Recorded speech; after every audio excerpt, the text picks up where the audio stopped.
নাকি তাদের কাছে কোনো ইনফরমেশন আছে ভারত অ্যাটাক করবে, ভারত বাংলাদেশে আক্রমণ চালাবে? আসসালামু আলাইকুম দর্শক, ভারত এবং পাকিস্তানের মধ্যে যখন তুমুল অবস্থা বিরাজ করছে, বলতে গেলে যুদ্ধ বেঁধেই গেছে, সেই মুহূর্তে বাংলাদেশকেও কি কোনোভাবে টার্গেট করা হচ্ছে বা বাংলাদেশকে যুদ্ধের মুখে ঠেলে দেওয়া হচ্ছে কিনা, সেই প্রশ্ন এখন উঠছে।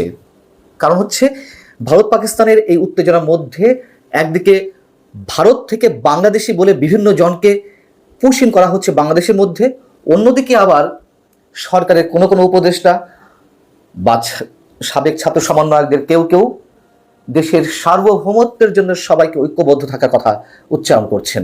কি কারণে?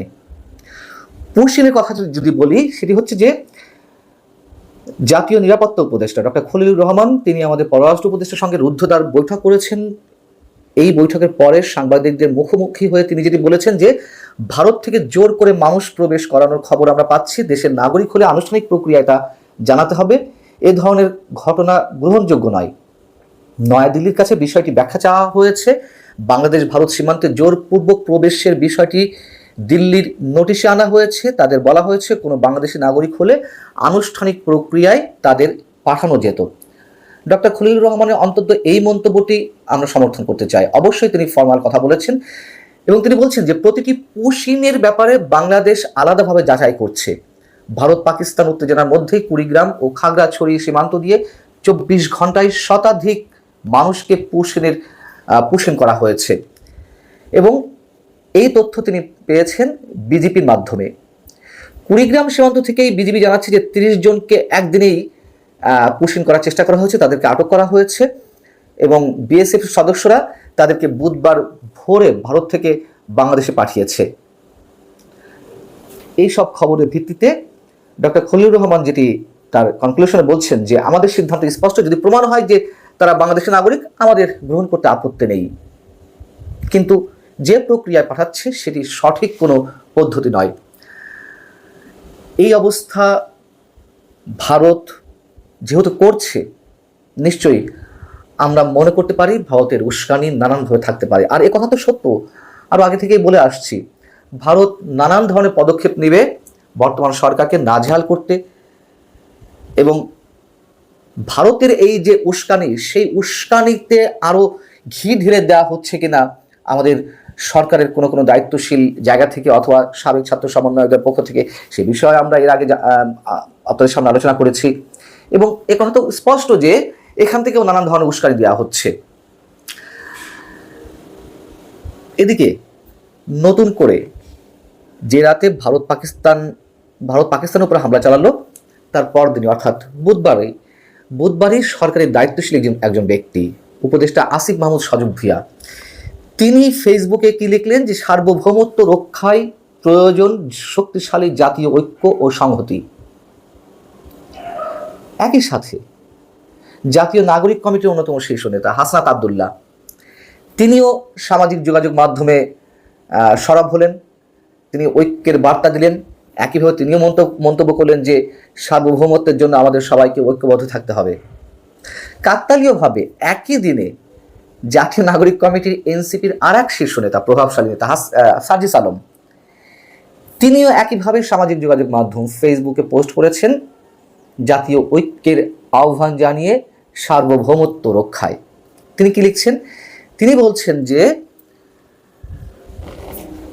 মাতৃভূমির নিরাপত্তা এবং সার্বভৌমত্ব রক্ষায় দল, মত, ধর্ম, বর্ণ নির্বিশেষে আমরা ঐক্যবদ্ধ এবং আপোষহীন।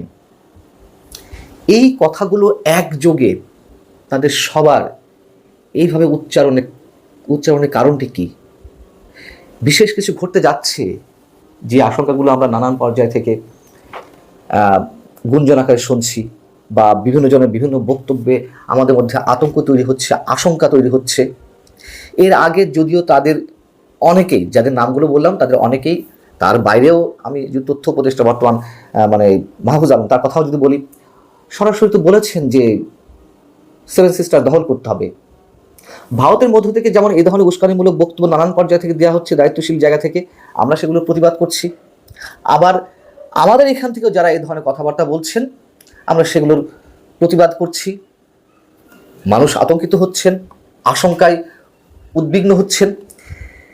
সেই ধরনের কথা এই মুহূর্তে বলা না হলেও একযোগে সার্বভৌমত্ব রক্ষার কথা বলা হচ্ছে। এর কারণটি কি? আমাদের প্রধান উপদেষ্টা, সরকারের শীর্ষ ব্যক্তি অধ্যাপক ডক্টর মোহাম্মদ ইউনূস, তিনিও তো যুদ্ধের প্রস্তুতির কথা বললেন। কদিন আগে নৌবাহিনীর একটি অনুষ্ঠানে তিনি গিয়ে এ ধরনের কথা বলেন। এখন বিষয় হচ্ছে, যুদ্ধের প্রস্তুতির কথা প্রত্যেক সরকার প্রধানই, প্রত্যেক রাষ্ট্রপ্রধানই সশস্ত্র বাহিনীর কোনো অনুষ্ঠানে গেলে মন্তব্য করে থাকে। কিন্তু অনেকের মতে প্রধান উপদেষ্টা ওই দিন যে কথাগুলো বলেছেন,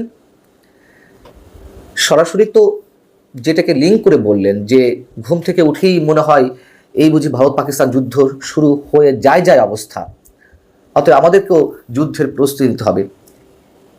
তিনি নিশ্চয়ই অহেতুক এই মন্তব্যটি করেননি, বা অহেতুক কোনো মন্তব্য করার মতন ব্যক্তি তিনি নন, কিংবা সেই ধরনের কোনো পদেও তিনি নিশ্চয়ই নেই যে যেমন একটি বক্তব্য করে দিলাম। যেহেতু ভারত পাকিস্তানের উত্তেজনাকে কেন্দ্র করে তিনি এই কথাটি বলেছেন, সেই জায়গা থেকেই আমরা তখন থেকে মন্তব্য করছি এগুলো কোনো উস্কানিমূলক বক্তব্য নাকি তাদের কাছে কোনো ইনফরমেশন আছে ভারত অ্যাটাক করবে, ভারত বাংলাদেশে আক্রমণ চালাবে, আমরা এগুলো কিছুই জানি না।